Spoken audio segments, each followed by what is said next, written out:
بسم اللہ الرحمن الرحیم۔ آج ہم سورۃ الشمس دیکھیں گے۔ یہ ایک مکی سورت ہے اور اس میں 15 آیات ہیں۔ سورج کو عربی میں شمس کہتے ہیں اور اس سورت کی پہلی آیت میں سورج کی قسم کھائی گئی ہے۔ اسی مناسبت سے ہم اس سورت کو سورۃ الشمس کہتے ہیں۔ اس سورت کے ترجمہ اور تفسیر کی طرف جانے سے پہلے ہم اس سورت کی فضیلت دیکھ لیتے ہیں۔ احادیث میں آتا ہے کہ نبی کریم صلی اللہ علیہ وآلہ وسلم عشاء کی نماز میں وَالشَّمْسِ وَضُحَاهَا اور اس کے مشابہ صورتیں پڑھا کرتے تھے، اور کبھی صحابہ کرام کو فجر کی نماز پڑھائی تو اس میں وَالشَّمْسِ وَضُحَاهَا کی تلاوت فرمائی۔ سورت شمس میں اصل میں برے اعمال پر دنیا میں پکڑ اور سزا کا ذکر کیا جا رہا ہے۔ اب ہم اس کی ترجمہ تفسیر کی طرف چلتے ہیں۔ اس سورت کے اس صورت میں اصل میں اللہ تعالیٰ نے 7 چیزوں کی قسم کھائی ہے۔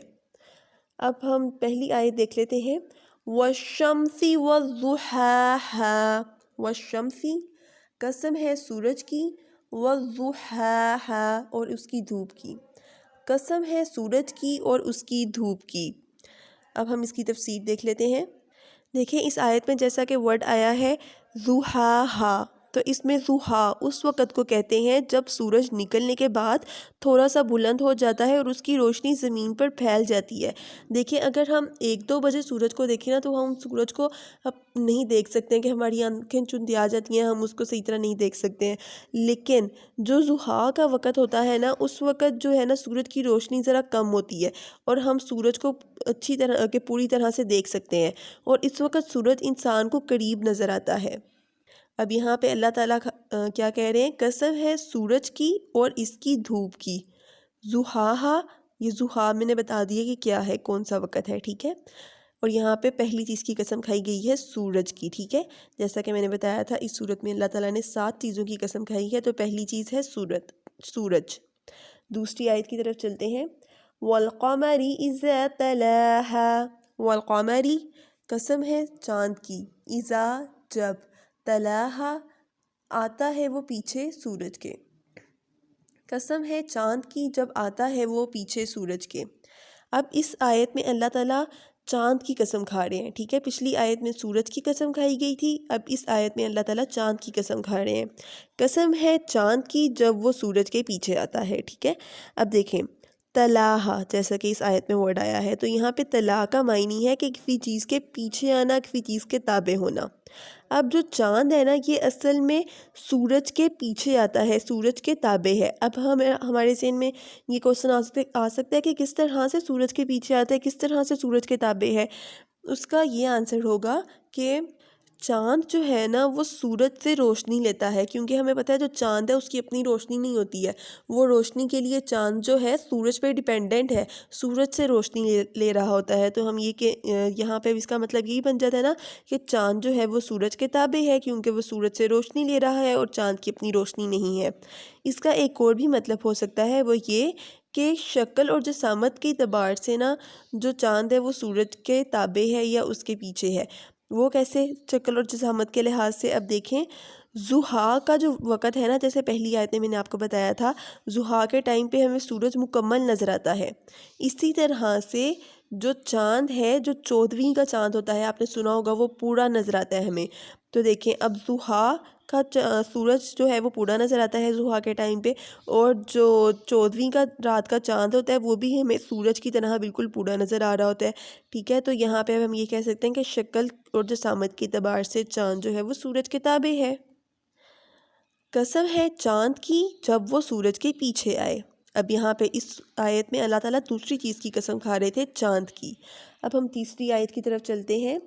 وَالنَّهَارِ إِذَا جَلَّاهَا، وَالنَّهَارِ قسم ہے دن کی، اذا جب، جَلَّاهَا نمایاں کر دیتا ہے وہ سورج کو، قسم ہے دن کی جب نمایاں کر دیتا ہے وہ سورج کو۔ اس آیت کی اب ہم تفسیر دیکھ لیتے ہیں۔ یہاں پہ اللہ تعالیٰ تیسری چیز کی قسم کھا رہے ہیں، وہ تیسری چیز کیا ہے؟ دن۔ یہاں پہ اللہ تعالیٰ دن کی قسم کھا رہے ہیں، جیسا کہ اس آیت کا ترجمہ ہے قسم ہے دن کی جب وہ سورج کو نمایاں کرے۔ تو یہاں پہ مطلب اس کا یہ ہے کہ تاریکی کو دور کرے، ٹھیک ہے۔ جیسا کہ رات کے ٹائم اندھیرا چھایا ہوتا ہے تو سورج جب نمایاں ہوتا ہے وہ تاریکی کو دور کر دیتا ہے، اندھیرے کو دور کر دیتا ہے۔ اب یہاں پہ تیسری چیز کی قسم کھائی گئی ہے دن کی، قسم ہے دن کی جب وہ سورج کو نمایاں کرے، مطلب تاریکی کو دور کرے۔ چوتھی آیت کی طرف چلتے ہیں۔ وَاللَّيْلِ إِذَا يَغْشَاهَا، وَاللَّيْلِ قسم ہے رات کی، اذا جب، یغشاها چھپا لیتی ہے وہ سورج کو، قسم ہے رات کی جب چھپا لیتی ہے وہ سورج کو۔ یہاں پہ اب چوتھی چیز کی قسم کھائی جا رہی ہے، وہ چوتھی چیز کیا ہے؟ رات کی قسم کھائی جا رہی ہے، یعنی کہ قسم ہے رات کی جب وہ سورج پر چھا جائے، یعنی کہ اس کی روشنی کو چھپا دے۔ جیسا کہ جب رات کی آمد ہوتی ہے تو سورج چھپ جاتا ہے اور اس کی روشنی رات بھر غائب رہتی ہے اور روشنی رات بھر سورج کی نہیں ہوتی۔ اس کیفیت کو یوں بیان کیا گیا ہے کہ رات سورج کو ڈھانپ لیتی ہے، کیونکہ رات کی اصل حقیقت سورج کا مغرب کی طرف نیچے اتر جانا ہے، جس کی وجہ سے اس کی روشنی زمین کے اس حصے تک نہیں پہنچ سکتی جہاں رات چھا گئی ہو۔ اب دیکھیں ہم نے 4 چیزیں دیکھ لی ہیں جن کی اللہ تعالیٰ نے ابھی تک قسم کھائی ہے، ایک سورج، دوسرا چاند، تیسرا دن، چوتھی رات، ٹھیک ہے۔ اب ہم 5ویں آیت کی طرف چلتے ہیں۔ 5ویں آیت ہے وَالسَّمَاءِ وَمَا بَنَاهَا، وَالسَّمَاءِ قسم ہے آسمان کی، وما اور جیسا کہ، بناها اس نے اسے بنایا، قسم ہے آسمان کی اور جیسا کہ اس نے اسے بنایا۔ اس کی تفسیر دیکھ لیتے ہیں۔ اس آیت میں اصل میں اللہ تعالیٰ 5ویں چیز کی قسم کھا رہے ہیں، وہ 5ویں چیز کیا ہے؟ آسمان۔ یہاں پہ آسمان کی قسم کھائی جا رہی ہے، قسم ہے آسمان کی اور اس کے بنانے والے کی۔ اب اس کی باقی کی تفسیر ہم اگلی آیت کے ساتھ دیکھتے ہیں۔ آیت نمبر 6 کی طرف چلتے ہیں۔ وَالْأَرْضِ وَمَا طَحَاهَا، وَالْأَرْضِ قسم ہے زمین کی، وَمَا اور جیسا کہ، طَحَاهَا اس نے اسے پھیلایا، قسم ہے زمین کی اور جیسا کہ اس نے اسے پھیلایا۔ یہاں پہ اب اللہ تعالیٰ چھٹی چیز کی قسم کھا رہے ہیں، 6 چیز کی۔ وہ کیا چیز ہے؟ زمین۔ زمین کی قسم کھائی جا رہی ہے یہاں پہ، قسم ہے زمین اور اس کے بچھانے پھیلانے کی۔ اب دیکھیں جو پچھلی آیت تھی وہاں پہ اصل میں اللہ تعالیٰ قسم کھا رہے تھے آسمان کی اور اس کی جس نے اسے بنایا، اور یہاں پہ اللہ تعالیٰ قسم کھا رہے ہیں زمین کی اور جس نے اسے بچھایا، کہ دونوں آیات میں جس نے تخلیق کیا ہے ان چیزوں کو، آسمان کو اور زمین کو، ان چیزوں کا ذکر کیا گیا ہے ان دونوں آیات میں۔ قسم ہے آسمان کی جس نے اسے بنایا، قسم ہے زمین کی جس نے اسے بچھایا۔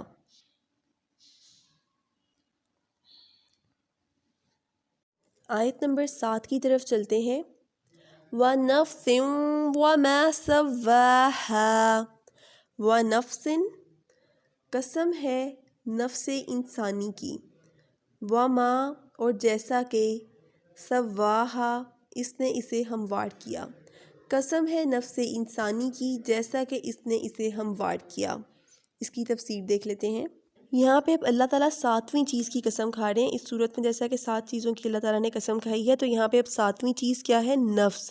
یہاں پہ اس آیت میں اللہ تعالیٰ انسانی نفس کی قسم کھا رہے ہیں، جیسا کہ اس آیت میں ورڈ یوز ہوا ہے وَمَا سَوَّاهَا۔ اب اس سے مراد ہے کہ اس نے ان نفس کو ہر طرح شکل و صورت اور اعضاء کے اعتبار سے بالکل درست بنایا، اور انسانی جان کی وہ حالت جب وہ اپنے کمال درجے تک پہنچ چکا ہے۔ اب ہم آیت نمبر 8 دیکھ لیتے ہیں۔ فَأَلْهَمَهَا فُجُورَهَا وَتَقْوَاهَا، فَأَلْهَمَهَا اس کا مطلب ہوگا پھر الہام کر دی اس پر، فُجُورَهَا بدی اس کی، وَتَقْوَاهَا اور پرہیزگاری اس کی، پھر الہام کر دی اس پر بدی اس کی اور پرہیزگاری اس کی۔ اب اس کی تفسیر دیکھ لیتے ہیں۔ اس آیت میں اصل میں اللہ تعالیٰ کہہ رہے ہیں کہ اللہ تعالیٰ نے نفس انسانی کو بنایا ہے اور پھر اس کے دل میں فجور مطلب بدی اور پرہیزگاری دونوں کا الہام کر دیا، مطلب انسان کو خود اللہ تعالیٰ نے سکھا دیا، سمجھا دیا کہ کیا چیز خیر ہے، کیا شر ہے، نیکی اور بدی کا شعور انسان کو اللہ تعالیٰ نے سکھا دیا، اسے انبیاء کرام اور آسمانی کتابوں کے ذریعے نیکی اور بدی کی پہچان کرا دی۔ اب انسان کو اللہ تعالیٰ نے یہ اختیار دے دیا کہ وہ اپنی مرضی سے نیکی کو اپناتا ہے یا پھر بدی کو اپناتا ہے یا پھر وہ بدی سے پرہیز کرتا ہے۔ اب انسان اپنے اختیار اور اپنی مرضی سے اچھے یا برے راستے کا انتخاب کرتا ہے، اسی وجہ سے اللہ تعالیٰ اسے ثواب یا عذاب دیتے ہیں۔ صحیح مسلم کی ایک حدیث میں اس آیت کی تفسیر بیان کی گئی ہے، جس کا مفہوم کچھ یوں ہے کہ بعض لوگوں نے نبی کریم صلی اللہ علیہ وآلہ وسلم سے مسئلہ تقدیر کے متعلق سوال کیا تو آپ صلی اللہ علیہ وآلہ وسلم نے اس سوال کے جواب میں اس آیت کی تلاوت فرمائی۔ یہ آیت نمبر 8 جس کی میں آپ کو تفسیر بتا رہی ہوں۔ آیت نمبر 9 کی طرف چلتے ہیں۔ قد افلح من زکاہا، قد تحقیق یا یقیناً، افلح فلاح پا گیا، من جس نے، زکاہا پاک کیا نفس کو، یقیناً فلاح پا گیا وہ جس نے پاک کیا نفس کو۔ اس کی تفسیر دیکھ لیتے ہیں۔ یہاں پہ اللہ تعالیٰ کہہ رہے ہیں کہ وہ شخص کامیاب ہو گیا جس نے اپنے نفس کو صاف ستھرا کر لیا۔ مراد یہ ہے کہ جس نے اللہ تعالیٰ کی اطاعت کر کے اپنے ظاہر و باطن کو پاک کر لیا تو وہ شخص کامیاب ہو گیا۔ نفس کو پاکیزہ بنانے کا اصل میں مطلب یہ ہے کہ انسان کے دل میں جو اچھی خواہشات اور اچھے جذبات پیدا ہوتے ہیں انہیں ابھار کر ان پر عمل کرے، اور جو بدی ہے، جو برائی ہے، اس سے پرہیز کرے، اس سے بچنے کی کوشش کرے۔ اب آیت نمبر 10 کی طرف چلتے ہیں۔ آیت نمبر 10، وَقَدْ خَابَ مَن دَسَّاهَا، وقت اور یقیناً، خاب نامراد ہو گیا، من جس نے، دسّاہا خاک میں ملایا اس کو، اور یقیناً نامراد ہو گیا وہ جس نے خاک میں ملایا اس کو۔ اس کی تفسیر دیکھتے ہیں۔ یہاں پہ اصل میں اللہ تعالیٰ کہہ رہے ہیں کہ وہ شخص محروم ہو گیا جس نے اپنے نفس کو گناہوں کی دلدل میں دھنسا کے رکھا، جس نے بری خواہشات اور جذبات جب اس کے پیدا ہوتے ہیں ہر انسان میں تو اس نے اپنے ان جذبات کو دبانے کی کوشش نہیں کی بلکہ اپنے ان جذبات کو پروان چڑھاتا رہا، تو ایسا شخص جو ہے وہ نامراد ہے۔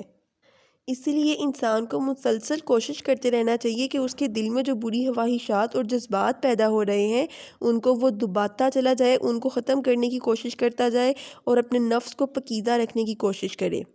اب اس آیت میں تمام انسانوں کو دو گروہوں میں تقسیم کر دیا گیا ہے، ایک کامیاب گروہ اور دوسرا ناکام گروہ۔ اب کامیاب گروہ کون سا ہے؟ جو اپنے نفس کو پاک رکھتا ہے، ٹھیک ہے، وہ شخص فلاح پا گیا، وہ گروہ فلاح پا گیا۔